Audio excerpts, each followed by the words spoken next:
And hello, ladies and gentlemen. Welcome to another edition of the Reachin and Teachin podcast presented by CEI Esports. I'm your host, Robinson, as my dog is behind me, killing. And I might have my co-host, Johnny. He is here. And we have another guest for our Career Day series. It is Marcus Esports. Don't forget the Esports. Let's go. Clap it up, man. Clap it up. He is here, ready to talk it up for our next Career Day. What is up, Marcus? How's it going? Living, man.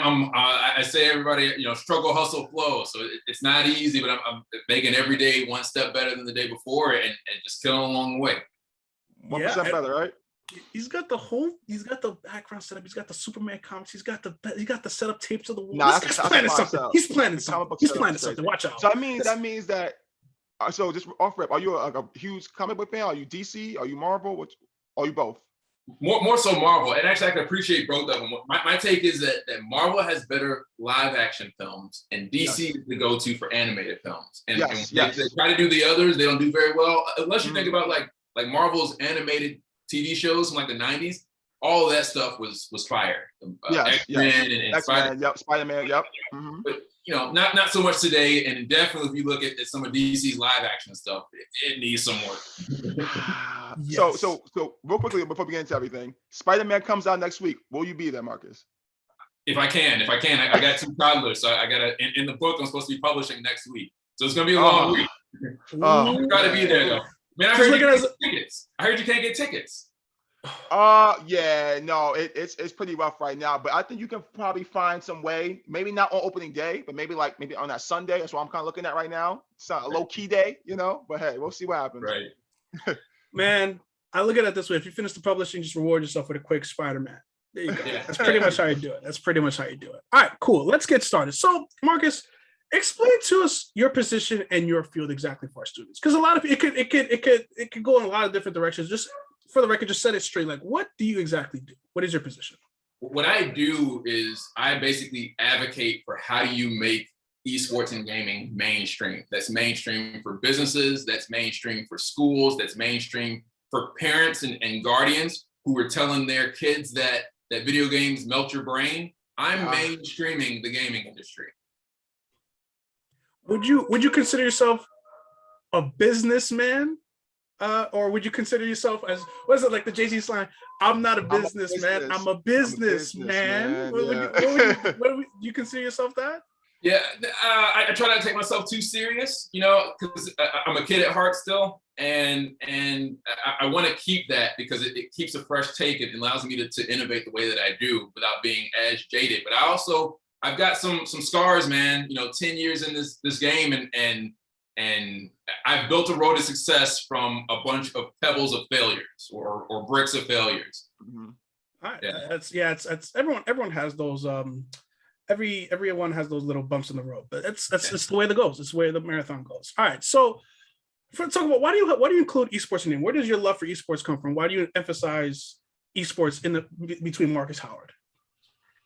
Well, the reason I do it is that it's good for SEO, right? So on LinkedIn and on Facebook, whenever I post stuff, my posts are indexed by Google and all the search engines.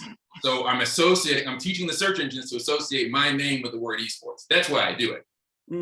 It's also great for like unsolicited inbound business, right? Like I have candidly more opportunity. I have to turn stuff away because so I would recommend if you have something that you can do that for your own name.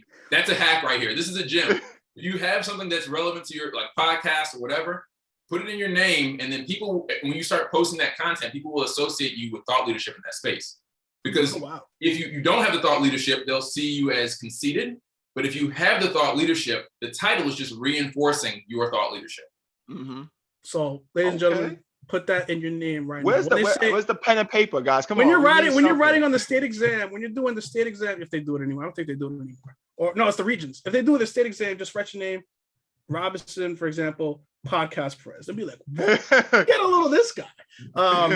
Anyways, business can be such a vague area for your career. Explain to our students the different forms and the ways of being a business person, especially in esports. Sure, there's different types of business, and that's what the book that I'm working on is designed to introduce. There's business from managing tournaments. There's business from managing talent if you have a team. There's business from if you do graphic design, right? Like somebody has to design the jerseys and all the art assets. There's business from streaming production, right? Like after this this podcast that we're talking about is over, you could literally have a career. And the person who our podcast every Sunday, Eat for Life, we pay a guy, he produces podcasts. Like when it's done, he chops it up, he gets it distributed out to all the platforms. So basically in the esports industry, you have 3 different opportunities. You've got everything that makes traditional sports happen. You've got everything that makes basically the traditional media ecosystem work, and then everything that makes video games happen. So all of those, in my book, you'll see there are over 100 STEAM career opportunities in the gaming and esports space. Everything from health and wellness, like mental health and physical performance, to education, to software development, because games are code. Even more traditional roles you don't think of, like accounting and legal. All of that, you can have a career doing all of those things in the video game industry.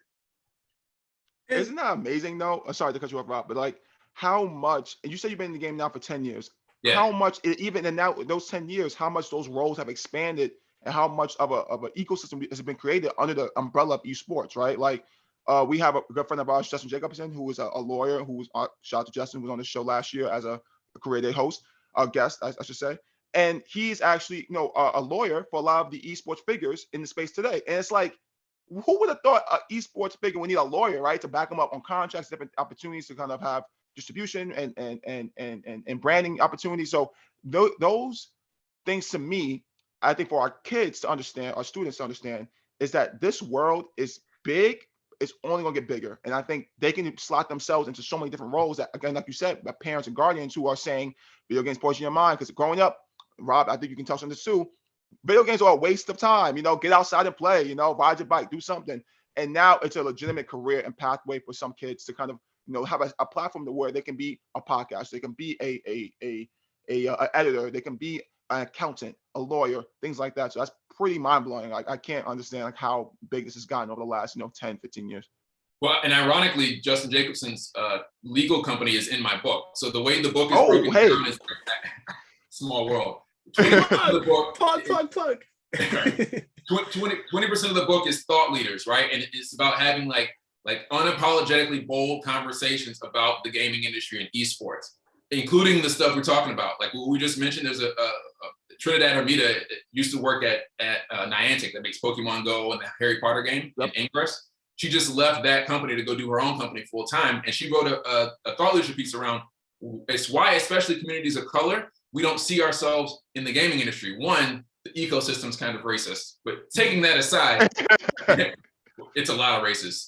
Only yeah, right. Not a little. Less than 2% of gaming industry professionals are Black, even though in the U.S. the Black community is the largest consumer of gaming in the country, and 83% of Black teens play video games. It's 15% higher than every other age demographic. So, but if you set that aside, the issue is what we just discussed, right? Like our culture is demonizing and stigmatizing games so that we don't encourage our youth to pursue STEAM careers that are embedded inside of the gaming industry. So that's just like one piece of all the profound thought leadership that is designed to like have a more substantive conversation around gaming and esports, not just, I can go be a streamer and I can be, a competitive player. Like, how do we embed gaming and esports into the conversation of our daily lives, into our society and our lived experience? So that's the first piece. And then the second 80%, or not second, but the 80% of the book is I've basically done a cross section of the industry and broken it down by chapters. So there's a chapter on education that are schools that have esports programs or online esports programs. There's a chapter on business services where Justin's law firm is. There's a chapter on AR, VR, and XR. There's a chapter on blockchain, crypto, and NFTs. There's a chapter on the metaverse. There's a chapter on game developers. So basically, as you go through the book, you can understand like how vast this ecosystem really is. Yeah. First of all, let's go back a little. How did you get into the esports space? So we'll take a few steps back. So I got into the gaming industry officially 2013 when I started my last company, Project MQ, and my brother and I were actually building games since the 9th grade. But like in 2011, 2012, we started making this game. It was going to be like a puzzle game with some RPG mechanics, and so we we recognized that game discovery has been broken for decades. So we solved that problem with a multimedia search engine. We scaled it to 40 countries. We were able to find games like 2-3 years before they launched that went on to become like global hits. So in 2017, we're looking at our growth. We're in 40 countries. Our Twitter community has people in 120 countries. But we have practically no like domestic presence, right? Like no presence in Georgia where we live, none in Florida where I live now. So we started doing in-person activations called indie game arcades, where we would go curate those games and set up free indie game arcades so that teachers and parents and students could see that there was more to the gaming industry than just first-person shooters and like Mortal Kombat. Nothing against those games. I've played plenty of them over my lifetime, but like I'm trying to address the stigma. So I have to introduce other types of games. In doing that, I got invited to produce it at DreamHack Atlanta the first year it went to Atlanta in 2017. And when I stepped into the Georgia World Congress Center, like my mind exploded because I got to experience, it was like a giant arcade, right? And from that point forward, I told my brother when I got back, like, man, we have to get into esports. So we started unofficially pivoting there in 2019. We shut down our search engine to focus on, instead of pairing games with gamers, pair games with brands so they can use esports and gaming the same way they do social media today. Mm-hmm. Talk about some of those essentials in building those businesses and connections, and how different is it in the esports industry? Obviously, there's business in all types of different realms and careers, but how different is it in the esports, and how unique is it? I think the way you build business is the same, but I would say, unfortunately, that there are a lot of gatekeepers in the gaming industry, and particularly in esports. It's a crabs in a barrel mentality, because I don't know if you heard of the Pareto principle, but it's like 20% of a network gets like 80% of the resources. Mm-hmm. So when you think about like the marquee tier 1 teams, your FaZe Clans and your Optic Gaming and you know, 100 Thieves. Yeah, 100 Thieves. That's where all the money is going. Like if you look at tier 2 and tier 3 esports orgs, they're struggling to get money for funding from sponsors, where these other orgs are getting, you know, 6-7 figure deals regularly. Yeah. So I think that because of that, these orgs don't want to cooperate, because even then, none of those orgs are profitable. So they can't afford to lose any money that's on the table. But to answer your question, I think, you know, you build a business the same way that I built businesses for the last 10 years. It's basically building relationships. And the way you do that is focus on what I do is I focus on how I can add value first, and maybe even how I can add value second, before I focus on how can I extract value third. Because when I add value, I increase the size of the pie. And then when I get my slice, it's now a larger slice. Mm-hmm. Wow. That's a great way to look at it. Listen, children, these are gems right now. All right. Listen, like, again, like, because in business, it's such a cutthroat environment for a lot of people, right? But I think what your approach is very unique in that you're entering a space that you know is kind of, you know, a little bit uphill battle, but you're willing to kind of prove to people that are in those positions of power to be like, hey, listen, like, this is what I can do for you. And then as we go forward, you're going to see my value, and obviously that increased value means increased revenue for everyone. And so you're happy, I'm happy, everyone goes away, walking away from this as a happy partner. So I think that approach that you're having right now is pretty cool thing. And I think for kids watching, understand that, hey, you don't need to hit over the other guy and get him out the way so you can advance the ladder, but ultimately stay true to yourself, but also show your value, showcase your value to the people that can get you further where you want to go. Yeah, exactly. I did the first with my last company, Project MQ. That's how I built the community of 35,000 indie game studios and fans, you know, in Twitter, 120 countries. I would just offer to promote indie games for free. And while I was doing that, I was also like getting out there and hustling, you know, out there, you know, digitally and meeting with folks and saying, hey, I'm Marcus from Project MQ and we support indie games. Like I hit the digital pavement like every day, like aggressively networking, because I learned that you have to actively build your network and your community. And then again, to my other point, you increase the quality of your network by investing into the people in that network. Yeah. Mm. And what can the students that are watching this right now, what can they do now? And as they get older and older, as they head into high school and college, what can they do now in a career business? What can they do now to make sure that they're not walking in blinded or they're not knowing what to do? What can they start planning to do now? This is going to get me in trouble. It might get you in trouble. I now recommend, and I've been doing this the last year and a half, and I've seen teachers put like facepalm when I do this. I'm recommending that students don't prioritize college. And let me provide a caveat. I'm not saying higher education is not important, because I have a degree. I recognize the value of my degree. I also recognize I went to get my master's in entrepreneurship, and I couldn't because I was growing my own companies. And now I feel like I have an honorary doctorate in business from the School of Hard Knocks. You feel me? Yes. But what I'm saying is that if you look at the economics around getting a degree, it's at least 4 years, and I didn't even get a 4-year degree. It took me 4.5. It took my brother 5 or 6, and then potentially tens of thousands of dollars of debt, right? Yep. Like the price to attend school, tuition is outpacing inflation. So let's say you spend 4 to 6 years, 5 years, and now you have $30,000 of debt. Some people, and when I graduated in 2008, the housing market crashed. So I knew people who had like 4-year degrees who had to go work retail jobs completely unrelated to their major, and they still had to pay off the debt for that degree. So again, I'm not saying don't go to college, but there are alternatives to college to at least reduce the overall cost, right? Especially if you think about like gaming and esports and blockchain and crypto, those are bleeding edge technologies, which means they're advancing at breakneck speed. And if I'm sure the two of you are familiar, like, especially in the state ecosystem, high school, college, in order to offer curriculum, it has to be approved by a governing body. There's an approval process, and that process can take anywhere from 12 months to 24 months. So let's say it takes 12 to 24 months to put together the curriculum. Let's call it 2 years. Now a student has to go take that class, and then that material is based off of 2-year-old information. Go 4 years and then start their career. Whatever they learned is now obsolete. Yeah.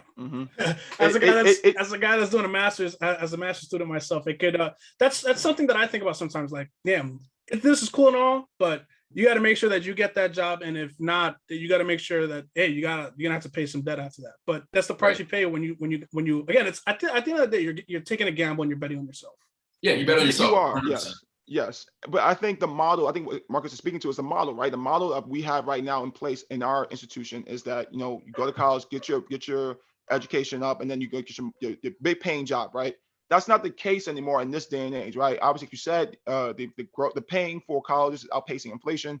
I think there are other methods to kind of obtain what you want out of this life than just going down the route of college. Not this, again, like you said, college is what we advocate for our students as well. Like, we obviously understand that the esports space, there are scholarships now being offered for those who want to participate in esports, which is an amazing thing. But I'm saying if those students don't want to follow that particular path, there's other ways to kind of still make it to whatever career you want to choose. And I think that's a good thing as well, because options are never a bad thing. They're always a good thing. Yeah, and you know, I'm trying not to shoot myself in the foot here, because like my company works with schools. Like our first paying client was a university.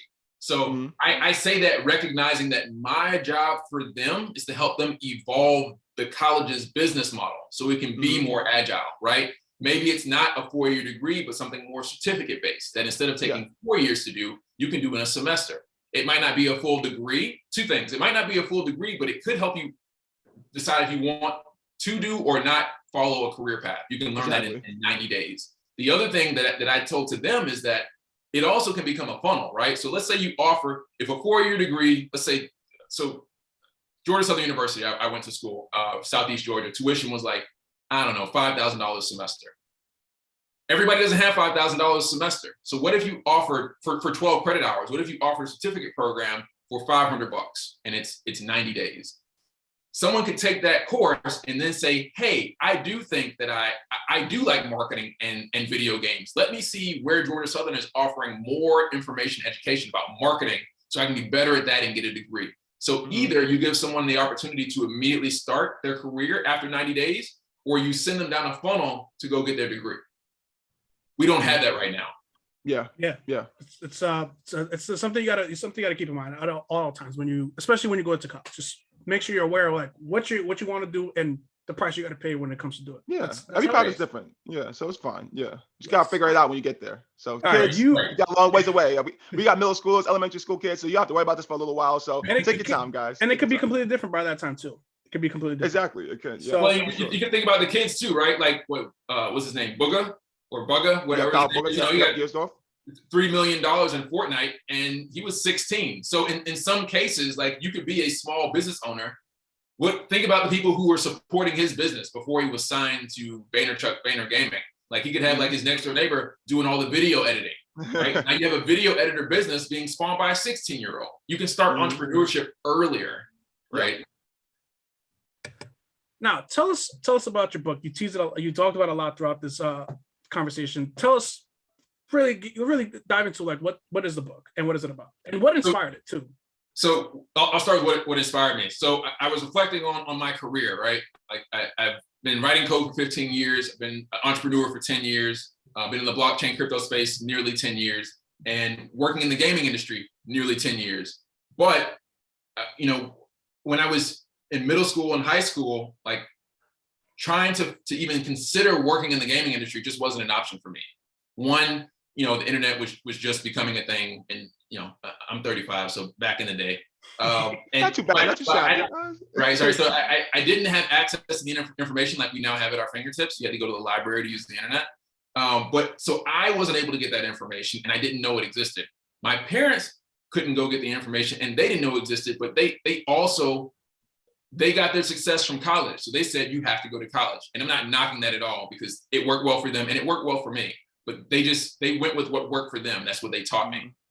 So I couldn't bring games to them and say, can I have a career as a game developer, as a live streamer, as someone in product marketing? Because they didn't even understand it. And I had no way to communicate the opportunity to them because I didn't know it myself.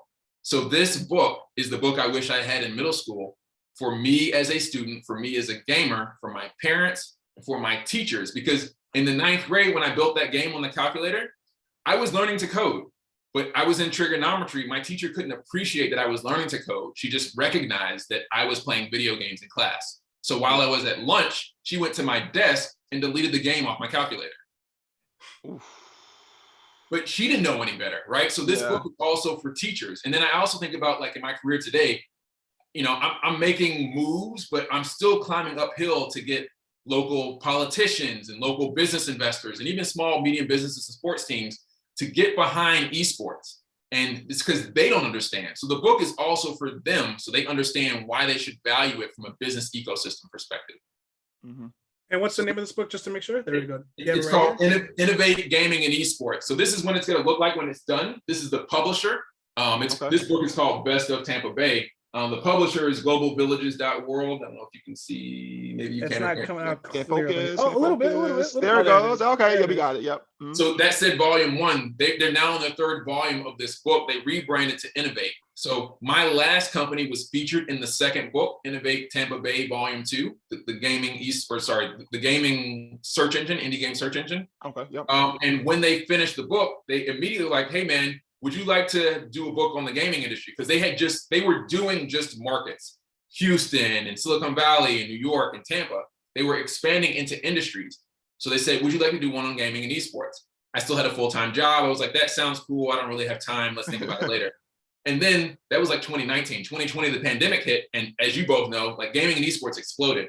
So they came back and said, man, we really need someone to do this book. Can you do it? I said, well, I still have a full-time job, but I'm gonna take a crack at it. Best and worst decision I've ever made. I had hair back then. I don't so much now. It's been a labor of love because I've been able to put this book together that doesn't exist in the ecosystem. Again, I talk about the different, like the cross section of the industry, but I'm also intentional in the book about representation. You see age, race, gender, geography. I've got people in here who are, 18, 19. I got people in here who are, 50s and 60s, Asian, Black, white. I have 6 of the 7 continents represented in this book. The only reason I don't have Antarctica in the book is because everybody I asked said that there are no gaming and esports companies in Antarctica. Which I would assume is a thing because like who even lives in Antarctica? Is population even that big out there? So I think that's okay. Like 6 out of 7 is not bad. You get bored. You be like, let me bust out the Game Boy SP or the Nintendo Switch. Right. Exactly. So that's what the book is about. I've got a digital version if you want me to share my screen, since this is going to be video. I can kind of talk through some of it real quick. Yeah, you can give it a try. Yeah. We've never done it before, but feel free to give it a try. Let's see how it comes out. Let's see. So over here. So let me jump to the front. A teaser, Johnny, a teaser. Oh, our very first guest of the Reachin and Teachin podcast, James O'Hagan, the very first guest we ever had. Shout out to James. Oh, yeah. So he has the four. Like his story is the first story in the book, right? He talks about the importance of play for students. I don't want to go through all the pages, so I'll go through this very quickly. So again, like the first 20% is based on thought leadership, including his. The last 80% is different companies, health and wellness, the metaverse. You'll see it's got a magazine feel to it. Let me jump around in here some. I want to show you. So this is the lady who talked about the importance of like letting our urban youth understand it's okay to take the risk to get into the gaming and esports industry to unlock generational wealth. Let's see here. I got a chapter in here that is just video games. I'm hoping I can find it. That's game developers. Here. This is my favorite section in the game. So what I wanted to do was reproduce that experience of when you used to get those old gaming magazines, Nintendo Power and PlayStation Magazine that came with those DVDs with game demos on them. Oh. So I got 16 game developers to give me the links to the demos, and they're embedded in AR pages in the book. So let me do this over here real quick. So like if you go to these games, you can actually go download the demos for these games. Oh, wow. Look at with the QR code. With a QR code, right? You scan the QR code, you can download the demo for the game. So like, wow. And so I think I've got 3 or 4 continents represented here. This game has a Black game developer as the lead dev. These games teach you words while you're playing the video game. These are really cool games. Let's see what else is in here. This game was made by a Black game developer. These 2 games are made by Black game developers. And I don't mean to just single out Black game developers, but again, like less than 2% of gaming industry professionals as a whole, including esports, are Black. And I think a part of that, besides the racism, is the lack of representation. People don't know that this opportunity exists. So I think it's helpful to see amazing games made by Black game developers. Yeah, that's a great point. So you're giving this a platform for all those game developers to shine through and obviously get a platform where they can have multiple people view this book and actually see their work. And that's the work you're doing right now with this is insane. Like, because obviously with the QR code, like the accessibility for that is nuts. Because like a simple little scan, boom, there you go. So you really are out here for the independent gamer. So that's this isn't exactly like when you buy a game and you open up and they have the little game manual. This isn't exactly that. this is whole different. This is next level stuff. Yeah. So I've also got some cool stuff in here. I licensed a report. Let's see if I can find it really quick. So you've probably seen that image that shows like all the esports careers. Yep. Famous image. Where is it? This one. So the guy who made this, his name is Nico Bessoms, he lives in France. He licensed basically all of his graphs, his infographics for this book. So he has an entire chapter of like the esports ecosystem, fans and spectators. Like when you read this chapter, you will understand the space from a 3,000-foot perspective. Rob, I think we have to get this book. You know what I'm saying? Well, it's not officially out yet, but we'll need it. We could really use it. We'll have to hit up Jad, our director. Shout out to Jad, baby. Well, shout out to Jad. We'll hit up director, be like, hey, look at this, and then we'll just run through it, and we'll see what goes from there. Anyways, if you're not paying attention to our YouTube and they're not looking at it, this is the perfect time. You just saw that whole shebang right there. If you're missing out, you're like, what is that? What is this? I don't have service. Look it up. Get it together. Let's stop with the games. Look it up. We might have to put that as a separate content, bro, as a pay-per-view content, man, because you can't just come in here and just get that for free. Pay-per-view. What is they that? should be scanning QR codes off the video. Yeah, man. Come on, man. Like, they got it's the extra. Read all about it. Anyways, couple more questions, then we'll wrap up. There's a quote. Tell me if this is real. If you said this, it says on a bio on you. It says, you understands that the gaming industry will be $140 billion of revenue and 2.7 billion gamers worldwide. It is how blockchain crypto adoption will go mainstream. Quote. Is that what is? Did you say that? That's my quote from 2 or 3 years ago. It's now $180 billion industry with over 3 there billion. It is. But yeah, I 100% believe that the gaming industry is how blockchain and crypto goes mainstream, because you don't have to teach gamers about digital items and digital currencies. Mm-hmm. So explain it for our students, because again, we have middle schoolers. They may not know what fully crypto. They may have heard of crypto, but they not fully know the blockchain and crypto stuff is. Explain it and what it could potentially mean for gamers as they get older. Sure. So gamers can appreciate this, and I appreciate this. This is why I understand how disruptive it's going to be. I've been playing video games for 30 years, and never have I actually owned any of the games that I paid money for, right? Like when you buy a game, and especially digitally, you're only buying the license to play the game, right? Let's say it's like the original NBA 2K. If that server is no longer being hosted by 2K Games, no matter that you bought the game, if it requires internet, if you bought the game, if you bought skins or jerseys or shoes, that real money you spent is now gone, right? Yeah. When games get decommissioned, no matter how much money you spend in it and time you spend in it, all those assets are gone. That's in-game currency, that's character skins, weapon skins, whatever, right? Badges, trophies, all that stuff is gone. With the blockchain, you're actually able to have real, permanent digital ownership of those digital assets. So imagine hypothetically, you're playing NASCAR, right? Or no, you're playing Mario Kart, and you unlock this new Mario Kart skin or car. Now, this doesn't exist yet, but imagine the future that this exists, this infrastructure exists as it scales. You could then, because you own it, you can take, it stays in your digital wallet. And then imagine if you could then launch NASCAR and play NASCAR with the Mario Kart car that you just won in Mario Kart. That's what the blockchain will allow. Wow. So that crossover is what we're looking at potentially in the future with the blockchain emergence in the next 5 to 10 years. Is that, wow, that's. And the other thing it does is these ecosystems are now generating their own cryptocurrency, just like Bitcoin is a crypto and Ethereum is a crypto. Each of these games are now launching their own cryptocurrency. What Bitcoin allowed for us to do was conceptually abstract the concept of money away from the dollar. It's not going to make the dollar go away, but now we separated like the concept of money from the dollar. Now that Bitcoin exists and these other coins exist, we can take another step. So dollar, Bitcoin, right? Money. Now Bitcoin, any currency for any game. So as you're investing your time, you can actually earn cryptocurrency for spending time doing something that you love to do already and would do for free, and then take that money that you've earned in that game and translate it back to Bitcoin or translate it back to dollars. And in that way, you could become a full-time gamer literally just by playing video games. Do you think that's the primary direction of where esports business is heading? And if not, where else could it be heading? And how can students jump ahead of it? So it's heading that way now. That's the kind of the big marquee term, the popular term you're hearing now. The keyword is called P2E. It's play to earn. It's play these games, earn your cryptocurrency, and either invest back in skins or cash them out. What it's creating is it's supporting the gig economy, right? Because now you have the ability again to make money where you couldn't have before. Traditionally you can't go get paid to play video games as an individual unless a company, EA, pays you to do QA test or game test Madden. No one's going to pay you to play video games, but now you can. Back in February, I hosted the first HBCU Esports Conference and Career Expo in a metaverse in a platform called Centraland.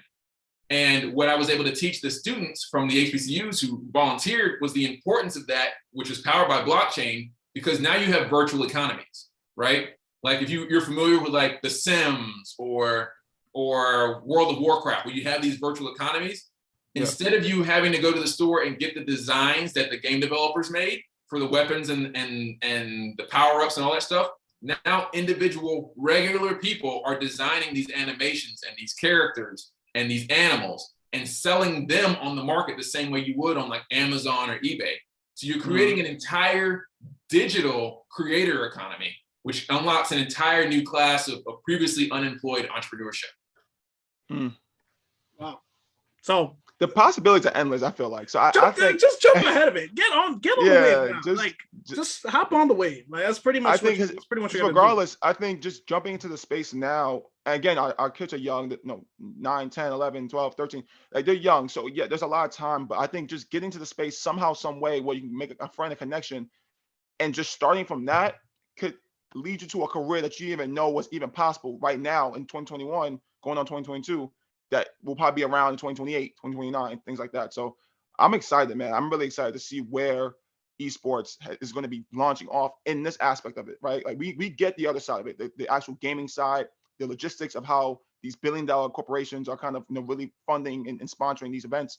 But like on the business end, in terms of just like crypto-wise and other things like that, I think it's possibilities are endless. And I think that's a beautiful thing with the industry itself, because again, the more it grows, the more it helps us on this side, CI Esports, more it helps you, Marcus, and the other guys out there. So I'm happy for it.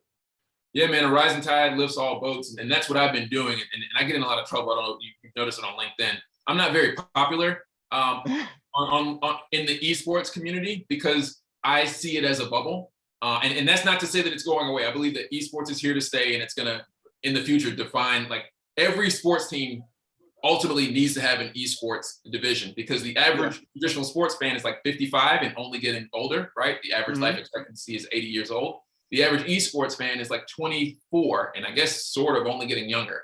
So imagine like 30 years from now, all the traditional sports fans are in their 70s, 75. Like, if traditional sports hasn't been cultivating esports, they're literally going to lose their entire fan base. Yeah. So I believe that esports is here to stay. I also believe that businesses will use esports, again, the same way, like small businesses will use it the same way they use social media. But in this current ecosystem today, I believe most, not all, but most of the companies are grossly overvalued. And I have personally seen some shady stuff, right? And people who were sitting on the ground in different markets are telling me of some very shady stuff. So I see it as a bubble, in some cases a house of cards. And because I believe in and want to support the future of the industry that is sustainable, that is profitable, that means I have to call out the things that are not sustainable, not profitable, not equitable, which is really how the top tier teams and orgs make their bread and butter. So I have to basically like collapse or cannibalize the current status quo ecosystem, the $1.1 billion ecosystem, in order to help build something that will be 10, 20, 30, $100 billion in the future. But in the meantime, like, that's people's bread and butter, right? So a lot of people, I have been called all kinds of stuff. It's a cutthroat business sometimes at the end of the day. It's the business world, man. So it comes with the territory, I believe. So, but we're gonna see though. I mean, again, who would have thought we would be at where we are right now 5 years ago, right? Some people might have called you crazy back then. So it's gonna keep evolving, keep changing, and so we're gonna be able to see how this shakes up in the years to come. So he's basically trying to speak it into his existence, as one would say. Exactly. All right, we're running out of time. We got to wrap up. So before we wrap up, is there anything that we missed or that you want to bring up, or anything, or any last words that you have for our students and listeners as well, or viewers? Oh man, so many thoughts. I do have the podcast that I do every Sunday. If you all are interested about the intersection of esports, entrepreneurship, education, entertainment, that's every Sunday live stream at 8 p.m. Eastern Standard on LinkedIn, Twitch, YouTube, and Facebook. Also, I've got this Scholar Gamers program, if any schools are interested, where if they get 5 physical copies of my book, in perpetuity, each student at that school will be able to get a digital copy of my book for just $1 a piece.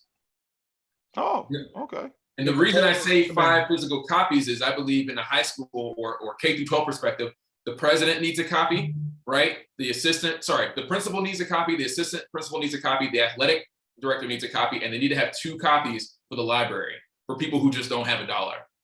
Mm-hmm. Because, you know, the administrators are older, typically older, right? And they like physical books. And in order to make systemic change, it needs to come from the leadership, because the leadership controls what the curriculum is, where the money is spent, how the time is spent. So if they don't understand this fundamentally, it doesn't matter, you know, what we do. We're not going to get the change that we need at scale.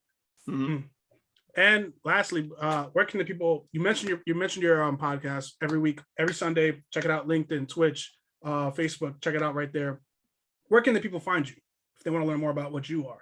Yeah, they can find me on LinkedIn and Facebook, Marcus Esports Howard. On Twitter, there are 2 of me, because I have an identical twin brother. The word 2, not the number 2. I guess I'm embarrassed that I don't know my Instagram handle, because there's only so many hours in a day. So I think it has. It all fuzzes together.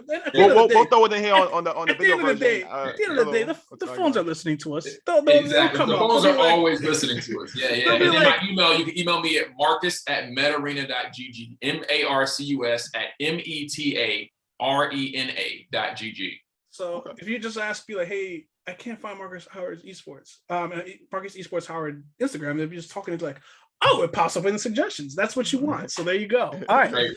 All right. Thanks so much, Marcus. This was really a fun interview. We really learned a lot. Like that book is, I hit him with the chef's kiss right there. Yeah, That's the thing you want to see. The schools you want to get involved. You want to learn about the business. You want to know where it's growing. You want to learn about the figures. Check out that book right there. You have any questions? Feel free to hit his line. He'll tell you all about it. And yeah, that's pretty much it. The book is coming out very, very, very soon. So be on the lookout for that. And yeah, check us out on Reachin and Teachin on Instagram at Reachin and Teachin, no spaces, just Reachin and Teachin. And you can check us out on Apple, Spotify, Anchor, Google, YouTube. You want to see the book? You want to see his comic books that are right behind him? Check that out. You want to see what he's all about? You look for it on YouTube. You won't get it anywhere else. We may post on social media. We want you to look at the whole thing. You're gonna miss the but we want you to see it all. So that's pretty much it. We thank you so much again for your time, Marcus. Career Day is a big success. You're our third one that we've done. So we've had journalists, and we had I'm forgetting off the time. Oh, we have another entrepreneur and Alec Posey from Brooklyn as well. So it's looking pretty good for season 2 of Career Day in CIE. So glad to hear it. Appreciate you, Marcus, and yeah, man, just keep in touch, and hopefully everything goes well with the book release and coming together, and we'll definitely talk soon. For sure, 100%. All right, thanks a lot. Take care, guys, and stay tuned for more. All right, guys.